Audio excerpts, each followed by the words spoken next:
Thank you very much for having you back. We are going on with the second lecture of the STRAND today, the third lecture of the day, but the second for the archaeological strand. And Elisa Corrò, that she's a postdoc fellow at the Venice Center of Digital and Public Humanities in Venice. She are going to speak us about archaeology meeting digital creativity. So how we can really put ideas on practice. Elisa worked with her PhD in bringing together an environmental perspective with a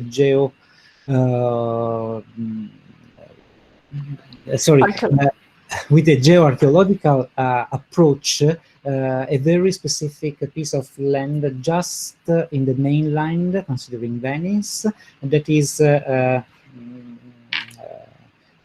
connotated by the presence of a big river, today known as Brenta, that has a long story intertwined in between human and landscape, because this river is completely a man-made history, and it is in somehow the destiny of Venice. So the Venetian, they diverted that river starting in the Middle Age, and they finished it in the late modernity. And doing that, they were able to ensure the fact that the lagoon will last for centuries and centuries. That landscape is very rich of history, and Elisa tried to narrate that history, that also it is very connected with very specific sites that also she studied during her previous studies, Roman sites or medieval sites, pivotal for the history of the area. She is going to use her experience to show how we can completely redesign a way to create, and creation is the right word, a narrative about the past. Thank you very much, Lisa. I give you the floor. Thank you very much, Diego. Okay, so with this lesson, very brief lesson, I would like to introduce you a series of community engagement practices that include communication and social interaction with heritage. Let's start from a question. This is the best thing to do. What does it mean, making culture in 2020? If you ask to academics what making culture means to them, they centrally highlight that making is a method, a process, and a way of thinking. So making culture takes the position that the process is as important as the product, and that artifacts can embed within them theoretical positions and as forcefully as what we expect from traditional text-based arguments. The promising researchers in digital and cultural heritage, including design thinking, storytelling, making culture, etc., revealed the most effective tool to communicate, visualize, and also generate innovative ideas and make a creative use of information, data, and media to express complex information. So, in recent years, interdisciplinary projects in cultural heritage connects and contributes to multiple fields, including making culture, co-created inclusive narratives, construction of a cultural identity, and mapping spatial linguistic transformation of knowledge. What I would like to introduce you with this in this afternoon is each single aspect regarding the interplay between society and local requirements. So my question is, in archaeology, which kind of approaches can be used to understand the past and their interrelations with social identity, technology, cultural landscape, and communities? So in this era, is technology our salvation? To respond to all of these questions, I would like to introduce you a concrete example of one of my research activities and share with you the entire workflow of a project called the MIRA project, started in 2007 with a survey on the site of a medieval monastic precinct located in front of Venice. Whole landscape around Venice are being reshaped, and that changes the way cultural memory is encoded, is interpreted. Anthropic changes realized during centuries have triggered here a series of chain reaction in which today people live. In particular, the present district of Mira is in front of Venice is characterized by a road network that today is perfectly integrated with small rivers, canals, and the famous Brenta River along their amazing villas. So the Riviera del Brenta is indeed today an amazing tourist attraction. Thanks within this fluvial context, on the contrary, the medieval monastic precinct of Sant'Ilario, as you can see in the pictures, reveals how to maintain a strategic position in the river network. Anthropogenic landscape transformation can be very dramatic. Indeed, today, nothing remains of the ancient monastery on the ground. There are no archaeological evidences on the topographic surface. It is a common cultivated field, so the survey revealed the real potential of the area of the site. I continue to hear a microphone maybe on. Is not mine. Is it yours? Okay. So okay. The ancient monastery is one of the most prestigious and ancient religious institution of early medieval Venice, known as the site of many ducal burials during the early Middle Ages. So in 2010, the excavation campaign highlighted only a marginal sector of the monastery, but with 5 amazing privileged burials, as you can see here. And during that summer, public aspects such as interviews, open field, public events were done. But after that, funds finished. It is an issue that most of you maybe know very well. And while the researchers were publishing a series of brief and preliminary editions, local associations continued to publish and believe in the Sant'Ilario, in the monastery site, each one with their own story, their own history. So we have to wait until the end of 2017 for publishing an excavation campaign.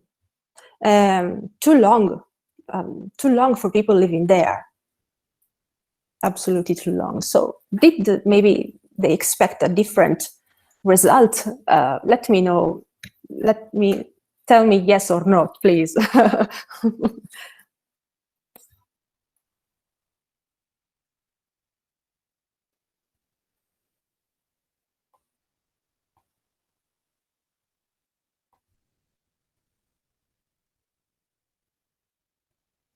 guys, you can interact also with the mic, no problem.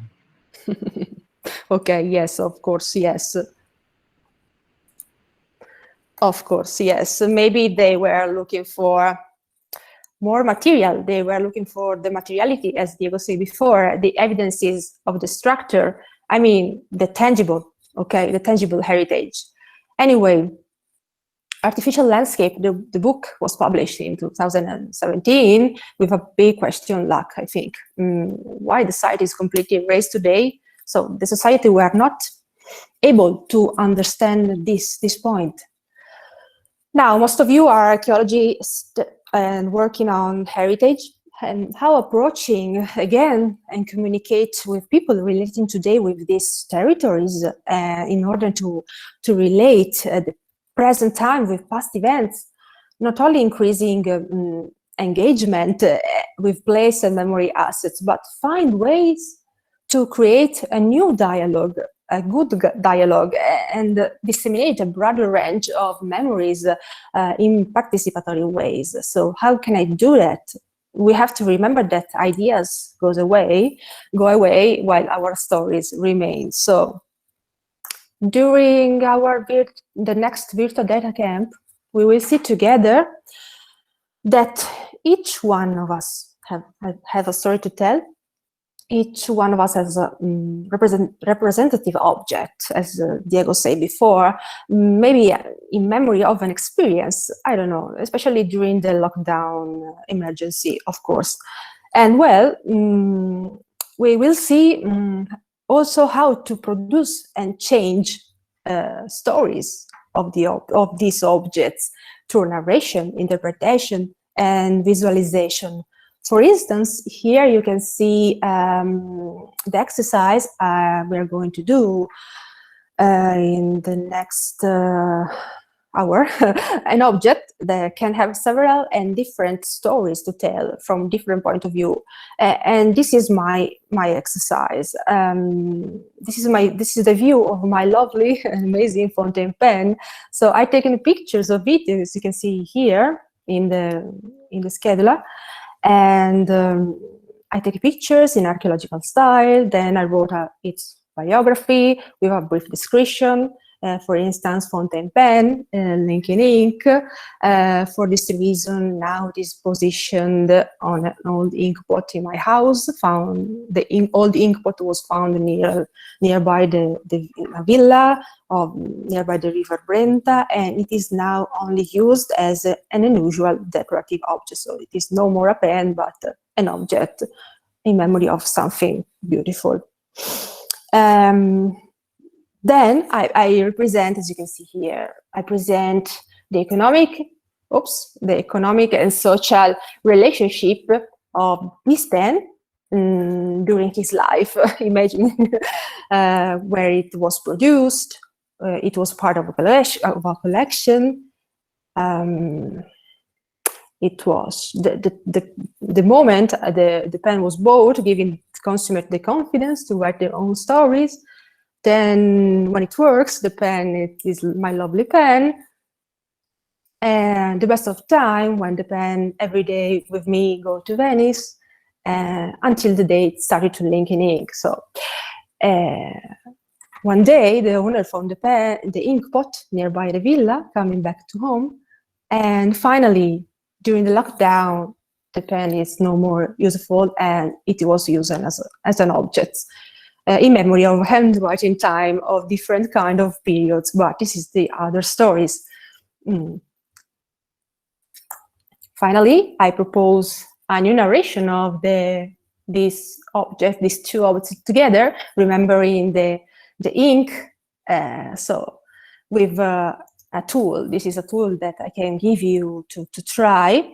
And in a kind of emotional or visual way, I don't know, dismantling, as Diego says, for the throne on Attila, the traditional narrative. So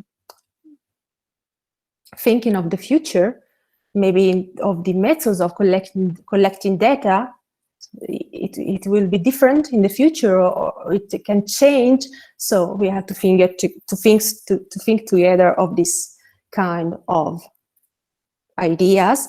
And finally, I try a new narrative story, a new stories for this pen, because thinking of the color, so blue, for instance, it was one of the coldest color today, as much as one of the hottest in the Middle Ages. So my question is, the pen with its drops of blue, let us remember how the range of colors change over the centuries, so working different in each other and each kind of society. So finally, the color is more social than we think, and which will be the meaning of the color collection of the future. So this is my question. That is to say, I just want to say that communication is the key. Communication is the secret, which are the real aims of people working on digital and cultural heritage sector. From a scientific point of view, for instance, highlight the thematic that connect humanities, natural science, and informatics with archaeology, taking into account the dimension of human environmental studies. From digital technologies, is important to generate innovative ideas and make creative use of information, use of data, media, and tools to to express and digest also complex information. Moreover, from the public and communication aspects, the use of digital technologies, it is important to develop innovative applications to enable communities, individuals, and professionals to engage with cultures of the past. So, from heritage sites to family memories, giving new ways to understand, new ways to interpret and share information and model the past. So finally, for the public engagement, is important to propose ways and practices through which the meaning-making processes in the cultural heritage activities can be more inclusive, contribute to making knowledge even more accessible and engaging for different kinds of audiences, both towards the scientific community and towards the public, with conferences organized, for instance, at open universities, etc. And then establish also an appropriate interdisciplinary approach to develop sustainable and inclusive partnership. Through my personal experiences, I regard a multidisciplinary approach as absolutely the best solution to be adopted. Geologists, archaeologists, geographers, but also digital storytellers, media artists, engineers, architects. So with a teamwork, you can integrate and apparently unrelated evidences, and this is amazing when it happens. That means find your affinity space. Generally, an affinity space is a place, virtual or physical, where informal learning takes place, where people are drawn together because of a shared interest or engagement in a common activity. Okay, here you can see several, maybe too much events that I realized last year. To establish a new way of communication with Mira, it was necessary, and also dissemination together with people. So that means find your way to listen and engage locals and give them interactive digital alternatives.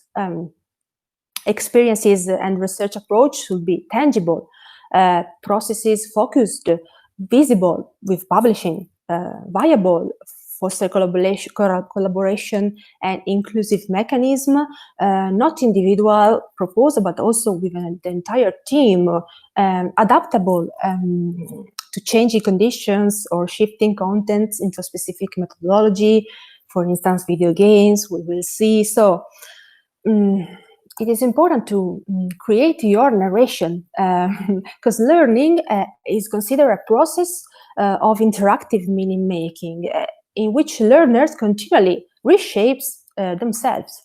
The use of a citizen science approach aims at facilitating the dialogue and sharing co-produced knowledge and values, and involving also citizens in academic research and dissemination of results. Also during the lockdown, as you can see here, for instance, in that period, I worked with a serious class on a story of their landscape through the use of open data that were available online for the place where they live. So I can understand the landscape where they live with only with few data, and then we uploaded the information on open source tools. For instance, this one that is data wrapper. So it is very also funny.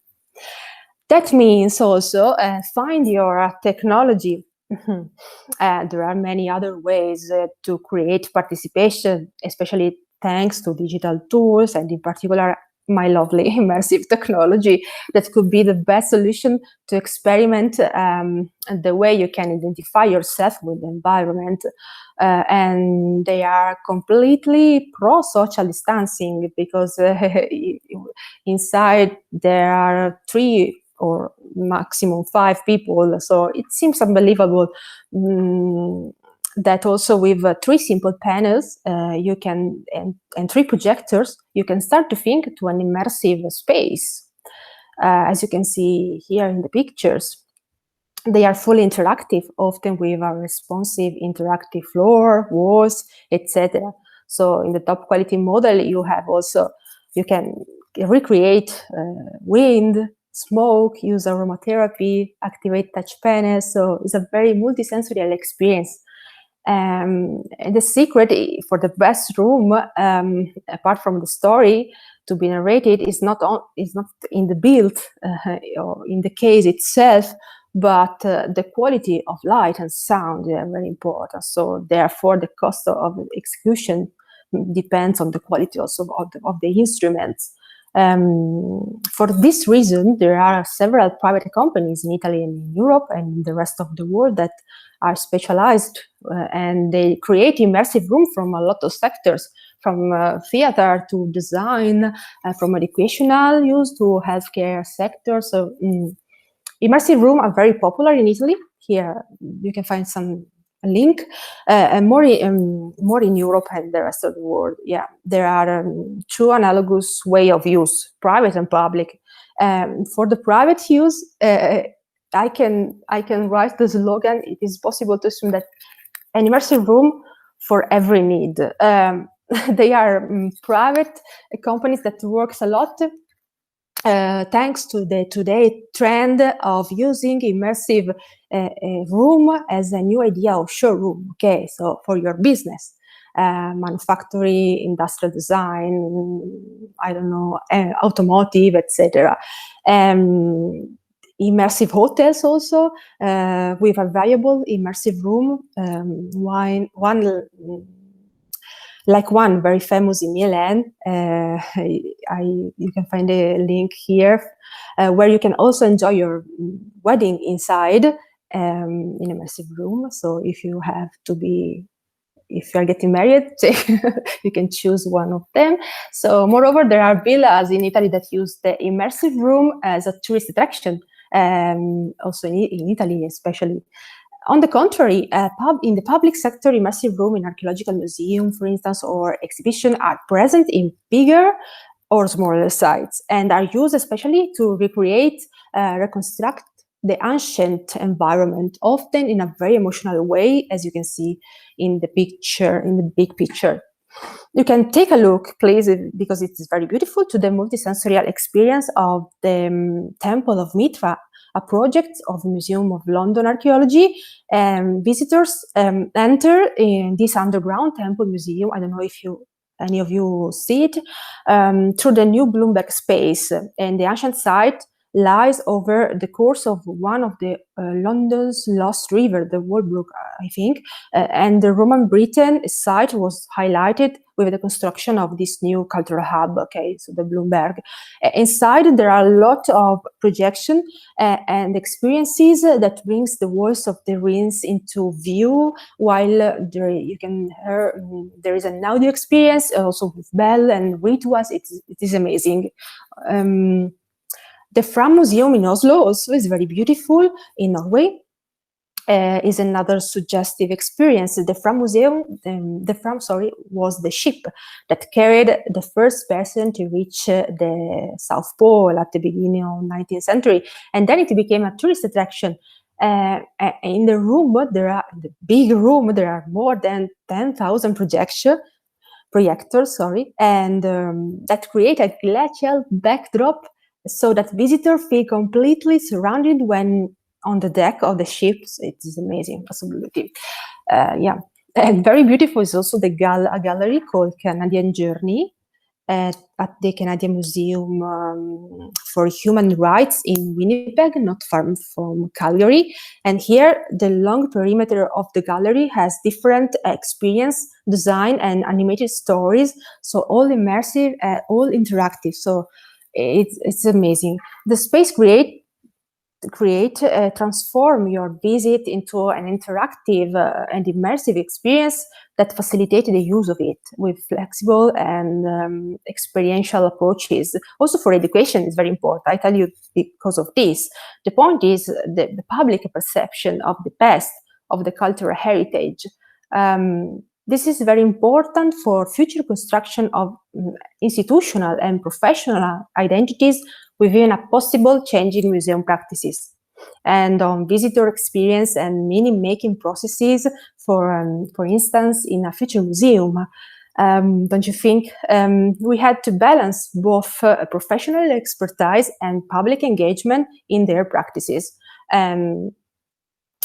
Moreover, there are also private companies in Europe, as for the Immersive and also Integrex.com, that combine research and education, and that create an immersive room able to influence, develop, and take control of their own learning.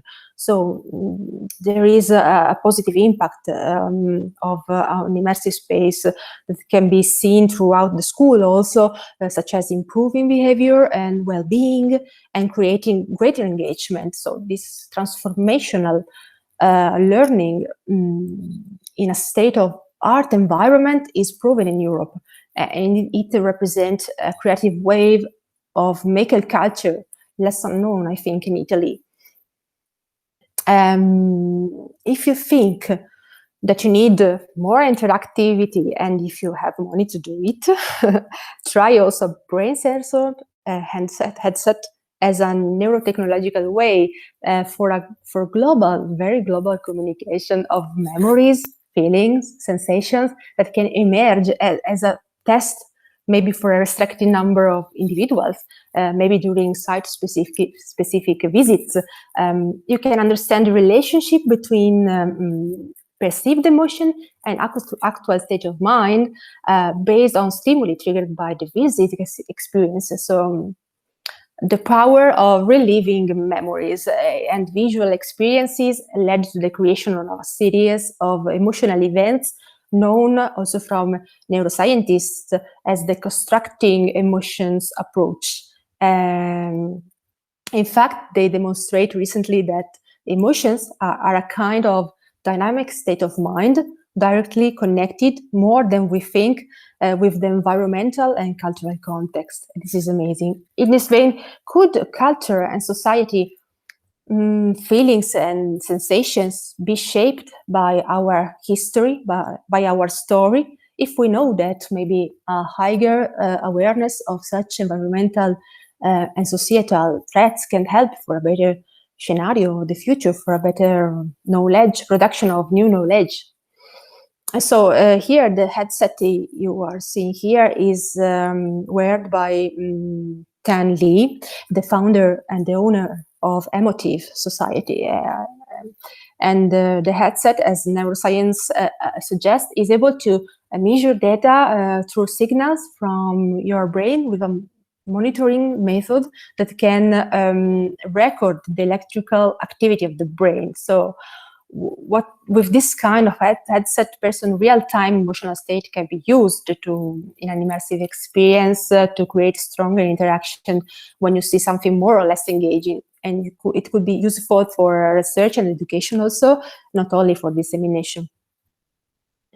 For all of these reasons, embrace all these possibilities, embrace the possibilities of the interactivity, and allow users to play around with different perspectives, create their own personal stories about an issue, allow them to construct parts of the narrative, be a narrative architect. These are ways to engage not only public, but also stakeholder. As in the case of Mira, it works. Yeah. Do you want to know the end now of the Mira project? I hope the end. Tell me yes or not, please.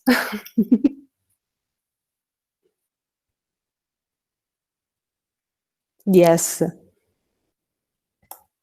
So thanks to all of this work, Geoarchaeological campaign in 2019 highlight how a series of stronger process of intervention starting in the 20th century has disrupted the site. And now, thanks to the citizen science approach, oral traditions are helping me to explain when, how, and where this happened.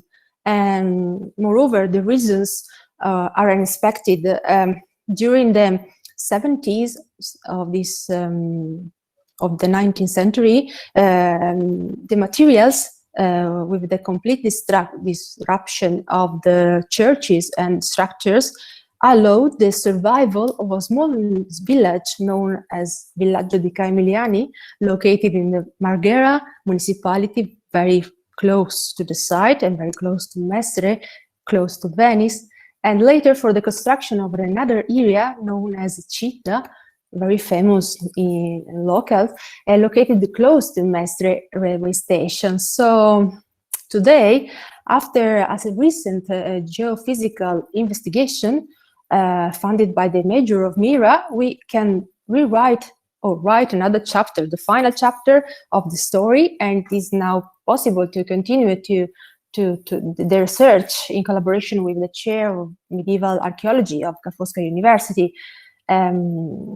So to conclude, this approach reinforces the meaning of identity, of an intangible heritage, and with a strong impact on the landscape values defined in the cultural heritage and the landscape code, in which the term landscape is defined as an integral part of the territory, whose characteristics are derived from nature, the history of humanity, or from their reciprocal interrelationship.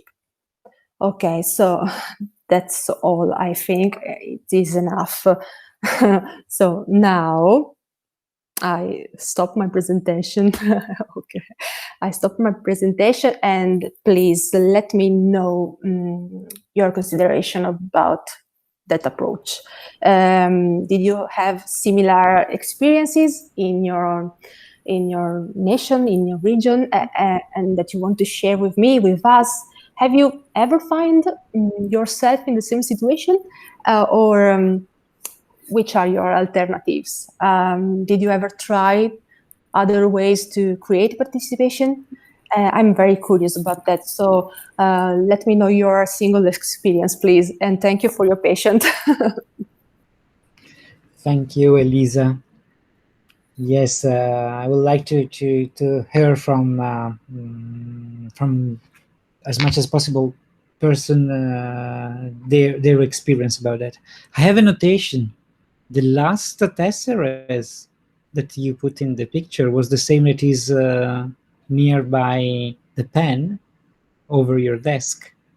See, yes, it is. Ah, I saw it. So there is another history to be told about that. A lot of, yeah. Okay. Interesting. Come on, guys. Thank you. I know that a lot of you comes from other region, other nations. So maybe, do you have something to recommend me? Do you have, I don't know. Let me know, please. Yeah, I put a general question to you, but also to everyone. Also, following the example of Mira, the monastery and so on, you pointed out the gap in timing in between the research and the publication. But also there is, I don't know, there is a problem about the type of publication that we produce. So how many people in the communities, how many persons in the community will be able or will have the time, the willingness, or whatever to go through a scientific publication that is, I don't know, 100 pages, footnotes, and so on.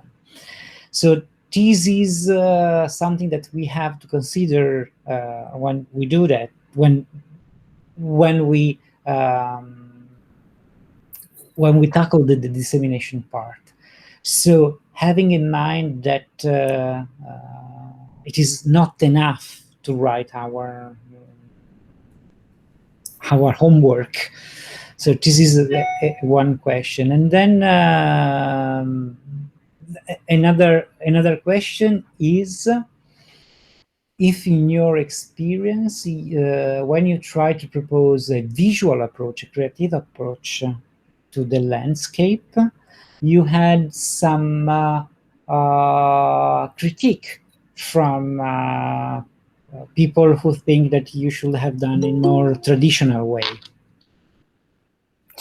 Yeah, thank you, Diego.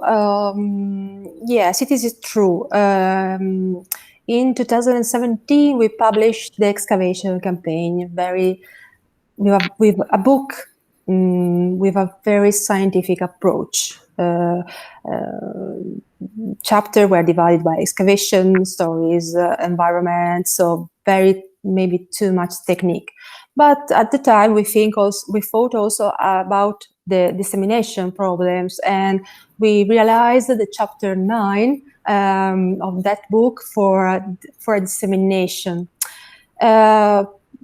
With a resume of everything, with a sort of more simple approach, more simple language.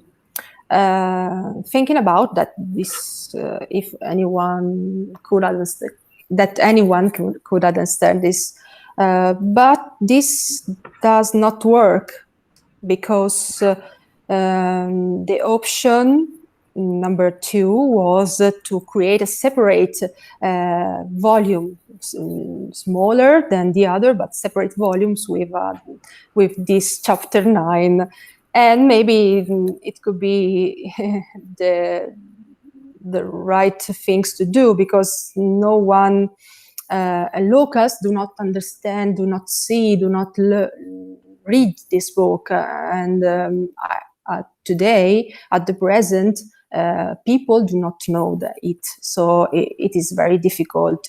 Also, the method and the approach for publishing, so it's not simple to do. And now, indeed, we are in 2020, so 3 years later, the funds run very slow. But 3 years later, I hope this autumn, we are publishing a new book called Comunicare il paesaggio, and that is very, very more simple to understand, more simple to use, also with a scientific approach, also with a scientific technical languages, or a scientific publication edition. Okay. So this is a good question, Diego, because it's not so simple to do. Also, this part, it's a very our work is very hard to do, I think, for a different perspective. I think, yeah. No, don't you think? Yeah. Are you agree with me, or do you understand the problem? No. Yeah. There is a problem all the time. This problem in between the need of display enough scientific data about the stuff that we done, and the way that we propose. Not only to a general public, but also to scientists of other domains that probably they will be much more bothered if we use a very specific approach than the other. And it's not all the time possible to have this double perspective of dissemination and communication. There is one participant that is a Marie Curie fellow, and I know very well that the Marie Curie program asks you to really design the dissemination from one side, so your scientific paper, whatever, and the communication activity in a distinct way. So have in mind that you have to deserve time and energy to build this engagement with the community.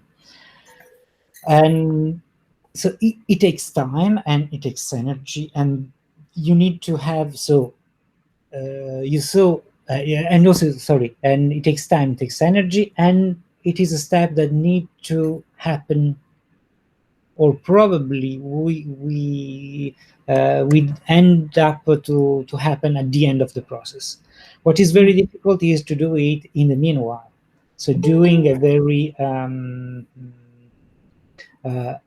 community archaeology project. So engaging people while you are doing the archaeological research, and using the engagement as a way to better define your interpretation about what you are saying. That is, again, another level. So yeah, the elements are quite a lot. Speaking about that, there is also this question. When we are creating, I use your title word, creating a communication pattern, when we are building up a set of activities that narrate and vehiculated information to a general public in a non-traditional way, and already a YouTube video or a PowerPoint presentation in somehow is a non-traditional archaeological paper. So it's already something abridged, reduced, that you have only the final consideration, that you skip some data and so on. When you do that, you took the role of communicator, and you decide what is important to be narrated to the general public. So the work of chopping here and there and choosing what is relevant is done by the scientist, the archaeologist. And it's pretty normal that it happens like that. Here is the challenge.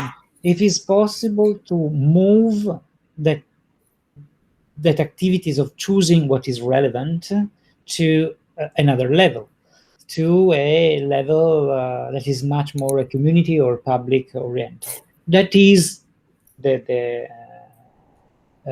great question. So that we can have.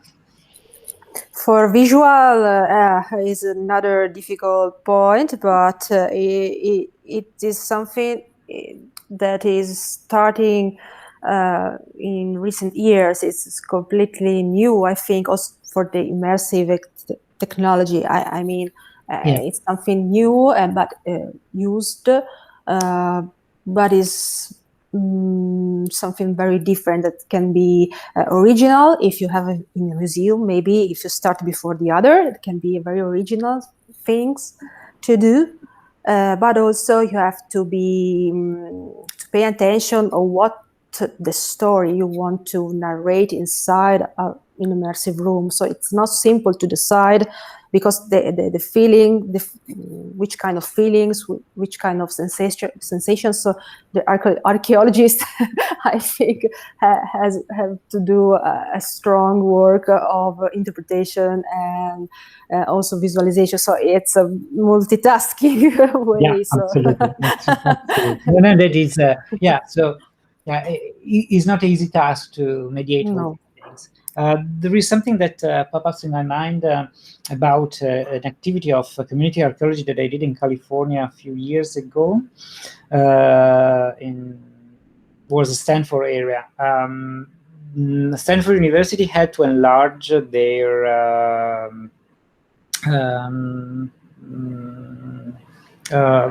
accelerator, particle accelerator. And that is a big thing. So they had to dig half of a small hill just behind the campus. And of course, these involved the removal of some archaeological certification. Basically, the archaeologists who worked there, they found the three main cultural layers, let's say like that. One was related to the Oloone people, so Native American one, a very ephemeral, I have to say, in that case, it is very a very ephemeral presence of some artifacts related to a non-permanent settlement. Then there was a second cultural layer that was related to a training camp for World War II. For military reasons, so you had some trenches and some structures that were used to train the military before sending them to Europe. Third cultural layer was the thing that was over the hill at the moment that they do the excavation. That was an old television antenna, broadcasting antenna, not anymore in use. And also the archaeologists, they did all the evaluation and the stratigraphical activity around the antenna. At the end, they tried an experiment. They asked the people that live very in proximity of the area. They gathered physically the people, and they lied them, and they said we don't have all the money to present in the cultural center nearby all the data, so we have to make a choice. What do you want? Do you want the Native American, the military, or the antenna? And for doing that, of course, they prepared a very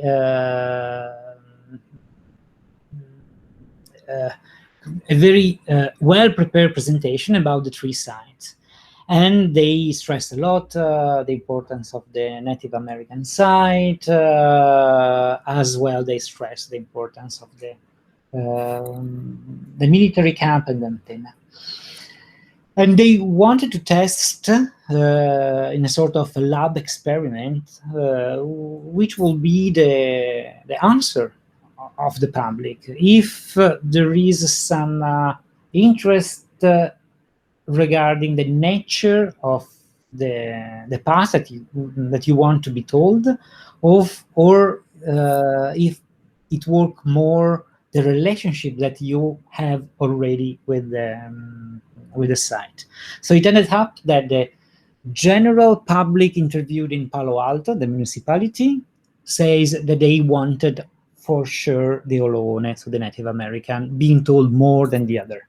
But the people who lived around, they wanted the antenna for one simple reason, because they saw the antenna all the time. So there was a landmark that they had from their childhood.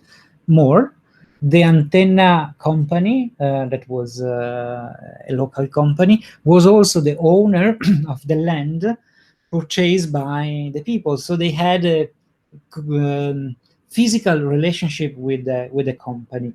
And so in somehow their history was the antenna, not the other stuff that began before. And so in that case, they show in a very clear way that it doesn't matter how well you present a narrative, but there are other narratives that are already present that probably we should take in consideration when we are presenting the narrative that the archaeologists think that is essential to do. So at the end, what they do, they present all the Olone and the Native American site accordingly with names related to the antenna site. So the antenna site was the container for the object that they had before. So these two things were put together. It's not every time possible do all these negotiations, but they are very important if you want to have a feedback on what are you doing. Of course, it's not the same if you are studying the Colosseum or I don't know a Roman cities, because who are your stakeholder in that case? So whom you are speaking about, the visual that you want to set up and doing that. So probably is a large community of scientists and so on. So that was just a story to see how difficult this negotiation and is. Yes, it's very impressive. Yeah, impressive story. Thank you, Diego, for tell us. So, guys, okay. There is someone of us that have experience with community archaeology or engage with community at various levels during your researches? Or what do you think about this possibility? Have you ever think to use? Do you think it is useful or not? So maybe, yeah.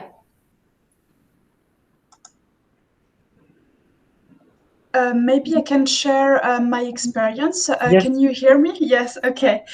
Thank you. Because for me it was a very important point. So to engage people in my research, and so I have just created a website dedicated to my project. So maybe I can send you the link actually. That will be fantastic. Thank you. Okay, because it is very new.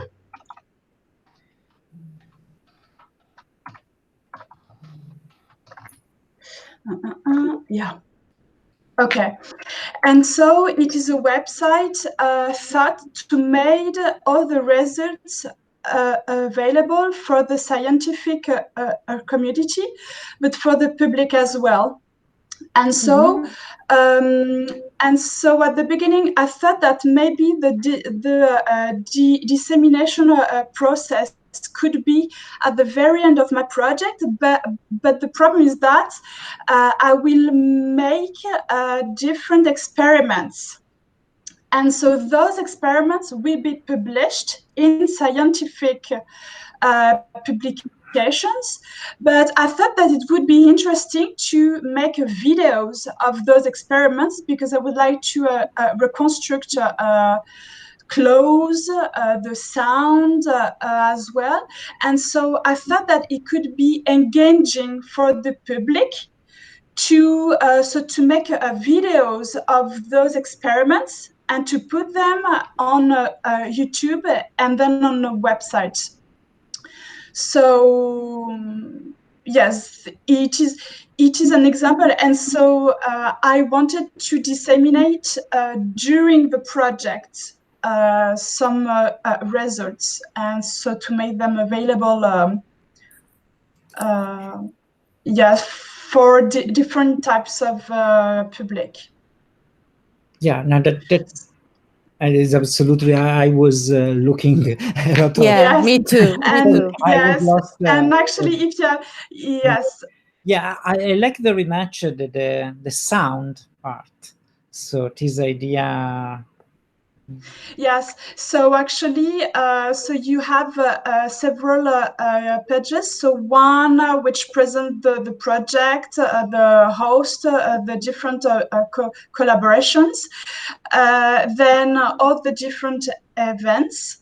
Then there is a part more on research. So with your publications for the scientific community and for a larger public. And then there's a page on all the experiments which will be done.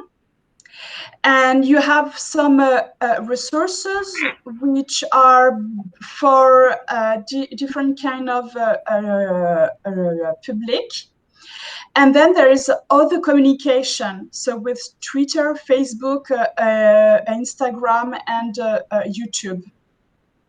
So I tried to design a very simple website, so people can use it quickly and yes. Yes, it is amazing. Yeah. Well, so if you have some feedbacks about it, because it's still under construction. It is very good. This is, for example, one of these domain that we move from the artifacts, whatever it is, a vase or a painting in a tomb, yes, to a social activity. So we try to reconstruct really what happened in terms of relationship in between people, object, people and people, object and object, more than classify them in taphonomic and clusters. You can have a critique on that and say, but how you can be sure that what you are reconstructing is all the time supported by data and so on? But yes, of course. the answer to this critique is the fact that I try to build a narrative around that is the way to be sure that my collected data are good or not. And so if I'm a good scholar, in doing so, in creating the narrative, I'm able to highlight the point missing, things that I don't know really, or also the weak point that already the traditional literature shows, and so on. So we have to consider this exercise not only a communication activity, but is a research a research activity. Yes, absolutely. Yeah. I see that. Thank you very much. Yeah. Yes, Alice, please, the floor is yours. Thank you. Okay. From what I see from listen from your presentation, I feel something missing. Like I think you presented very well the point of view of the scientific as a member of a scientific community, but we are already part of other kind of community. Often the community that already manage in different way the narratives of the cultural heritage. And I mean, so I'm not only an archaeologist, and I think all of you, for all of you, I think it's the same. And so I think there is a kind of dissociation. Yeah. We try to wear only one role, one part, and we try to decide to write a scientific publication or a divulgative, not divulgative, or popular or general.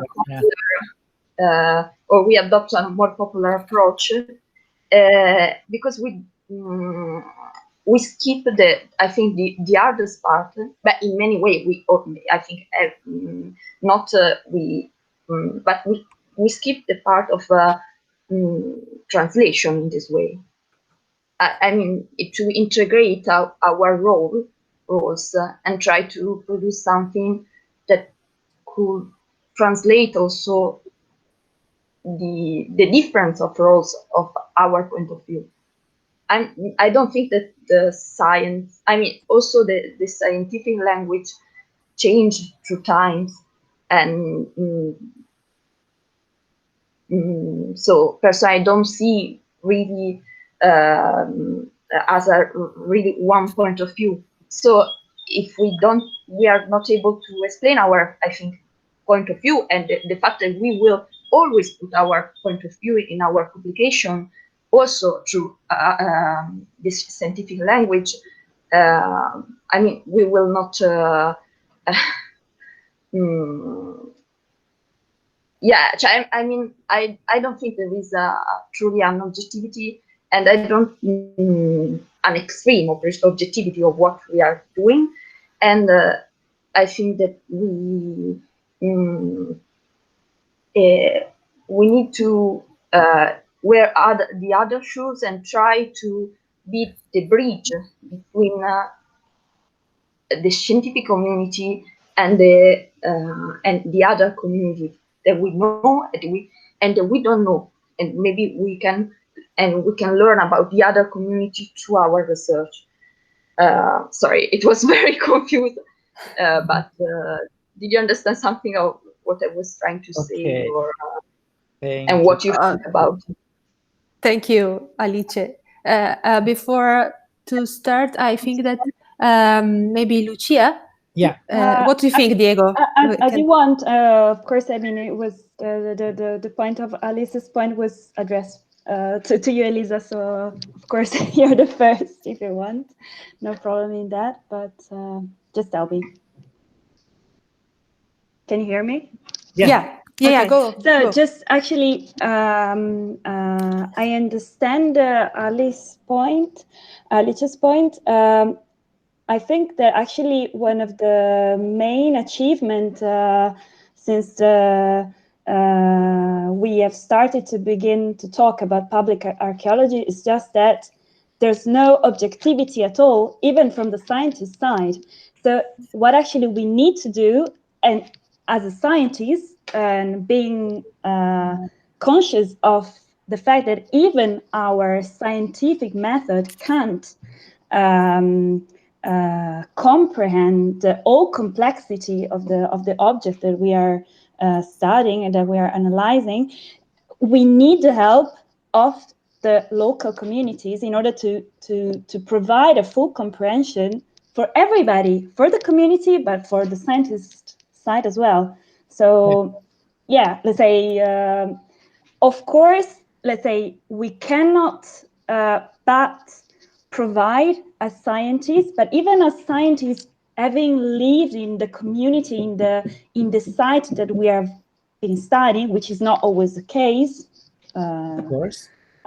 We have to, well, we just, the only thing that we can do is to propose our point of view as partial and being conscious of that and say, okay, this is what we can gather, this is what we can present to you. Be all of you, scientists, scientific public, general public, be aware of the partiality of our point of view and please help us, collaborate with us in widening this point of view. Yeah, this Thank is you, a Lucia. very important point because many times, mostly in very high-profile communication material or activity, I'm referring, for example, the documentaries that you can see in the national TV or also like National Geographic and so on. They are very well done, but there is no room for uncertainty. There is no room for the things that you don't really know and you are not really sure that is like that, or that there are more than one school of thought. Because this is part of complexity. And our modern world taught us that a complex narration would not be accepted or easy digest by a general public. I'm not agree with that because it is true that 2 minutes videos in YouTube can tell a lot of things, but of course there is no room for underlining, highlighting where the partial data are, where there are missing points, and so on. So you need time also to present the complex of data, the complexity of the research. But it is a very good point. When you are clear with your public, when you don't lie about your partiality, you get the public on your side. And so it's not true that we have to hide our step back, our rethinking, the fact that sometimes we reconsider our initial thought and so on. It is part of the game that the community and the people and the general public want to be informed about. About this topic, I'm now trying to write a book about Venice, and an editor a few weeks ago, sent me an email telling me that I was too vague in present some doubt that I have. And he says to me, I'm watching a lot of crime series in Netflix in these days, and I like the ones where the detectives make a lot of mistakes before finding the right assassin or the right person to be jailed. Because you are interested in a crime series because you want to see the process of finding the truth, if there is a truth. Then the truth itself is a thing up to a certain level. That is probably the question that we are speaking, and it is something that we are not trained to do at university at all, because we have answered very precise question with right answer, of course, otherwise our mark will go down. And when we prepare our scientific thesis or PhD works, we need to be very processual, collect data, and so on. Yes, maybe we can show the methodology, but there is no room for this kind of engagement. Of course, yes. We have to be honest with locals. It's the key point, the secret, and also it is a very, very interesting also for the next discover. And so thank you, Alice, and thank you, Lucia, for your consideration. And then go to Diego, because we are also humans part of our community. I think so. We can wrong, we can make mistakes. So, and this is beautiful also in the MIRA project, I think, because I went to the major MIRA and say, okay, let's start again with something different. Are you ready to start again with me with another project with something different? Learn each one together, and so this is work. So I'm happy for that. Thank you. Yeah. There is also another point that I want to pick up about this theme, that is the analysis of the publics also. So there is no narration, no narrative that fits for all the public. Not only gender or age divided. Of course, I'm going to speak with a different language to different people if they have different age. I don't believe that we have to simplify things for kids. That is another question. I think that with kids we can go on with very complicated matters and they will love. Huh? I hate in the museum when there is the kids corner, that it makes everything, I was using bad words, oversimplified. So I think that also with kids you can really go on with the complexity. But publics change. Publics are different, and also it is important to find out not only who is the public that you are speaking to, but also which is the very specific message that you want to leave that very moment, in this very event, in this very activity. So having in mind that is easier to find a negotiation and find a way to narrate things. And you can experiment very different things with different public. Another small history, while doing my, years ago, my Marie Curie project, I experiment one activity with a group of touristic guides in Venice. So my project was about Venice origins. And so I gathered the touristic guides, the official ones, and I offered them to have a lesson for updating them on the archaeology of the origin of Venice with all the new data, blah, blah, blah, the excavation that I was carrying out, and so on. And I asked them to have 2 evenings, 2 different appointments. Was 2 weeks gap between them. The first time I went with a quite, not classical, I mean, it was not boring, but a lot of data. I presented all the things and so on. And 2 weeks after, I went back and I told the history that was completely the contrary one. So I was dismantling every single thing that I said them before.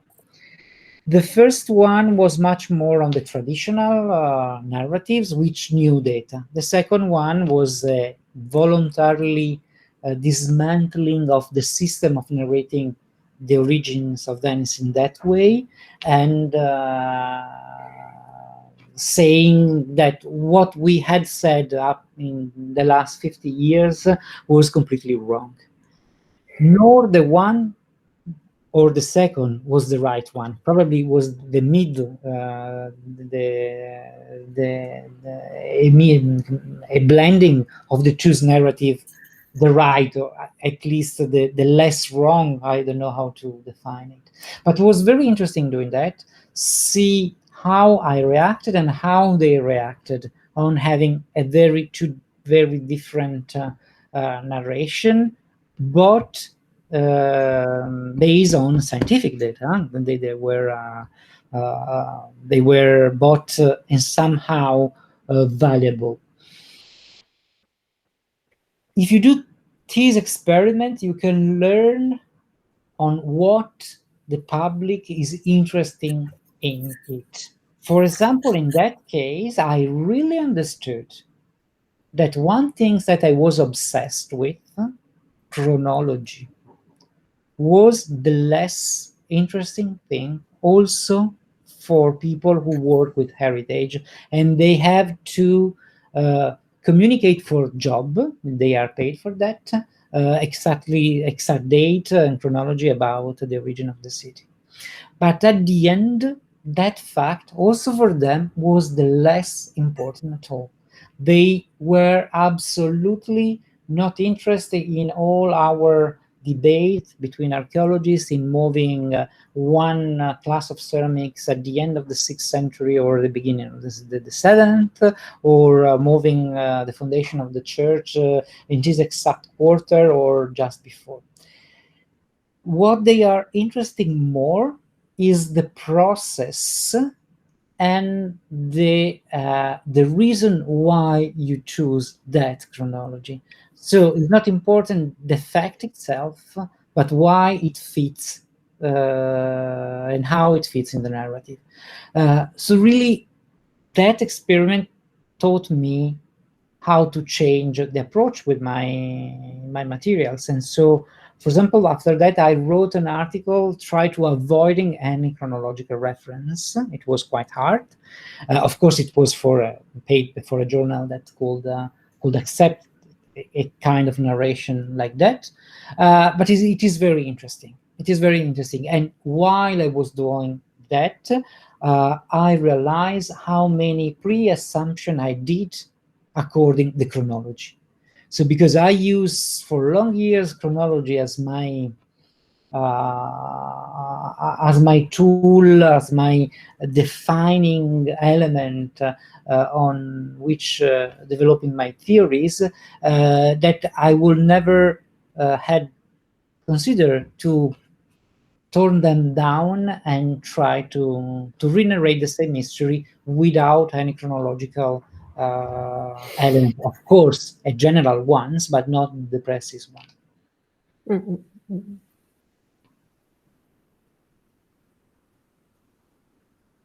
Diego, okay. Do you want that before this to start the lab? We can stop for 10 minutes. Yeah, 10 minutes. I think it is. Okay. Before we will promise you guys that the lab will be very short today. Yeah. Short, but before the stop, Josh Ashwini wrote an observation. Josh, do you want to explain it? Or I read, let me know. My research also included intangible narratives related to the archaeological site, though these intangible narratives are influenced by mythology. Mm-hmm. The mainstream narratives are associated with political aspirations and privileged communities, whereas there are narratives associated with minor communities. Aside, we have an archaeological narrative also produced after excavation. Well, these narratives cross each other and influence, like excavation activities and findings are already being integrated into intangible narrative. So even when you work with communities, it becomes a highly complex nexus. Yes, of course. Jashashwini, do you want to switch on your microphone and talk to us? Hello. Yeah. The site which I'm working presently, it was excavated as part of one of the mythology-related projects. So it was excavated probably in 1970s as such. But now when we look into, there are many things which were excavated at that point in time. But from archaeological narrative perspective, probably the findings are going to be different. When I'm working on the same site, I can see some of the things are very different. But however, even when it comes to, for example, excavation stories have become part of intangible narratives. Excavation site, specifically, let's say a water tank system, which is a very huge one, but that becomes like a palace. So it becomes part of a story, and like it becomes fortification in intangible narratives. So, but at the same time, this is one archaeological narrative which has been turned into an intangible narrative. And even in intangible narratives, there is a mainstream narrative about the one character in the mythology, and there is another minor community narrative and another character in the mythology. So both the communities are dominating. They are fighting for the place in the community narrative. So this is, and it becomes much more complex when political agendas are driven through that. So this is something which I'm observing, and all these narratives cross each other, but prioritizing it, or even when you present something as a community, for a community, intangible or even archaeological narrative, I don't know what to prioritize. So that becomes a very complex. Absolutely. But the fact that you have taken all of this narrative in account while you are doing your research, I think is already the way to do. Then about what prioritize or which hierarchic order to give to them, I think probably you will have alternative option according to the public that you are going to speak to. One thing that I very like from your observation that comes from a geographical area that is, in my opinion, a little bit more equipped mentally and theoretically for include a non-human and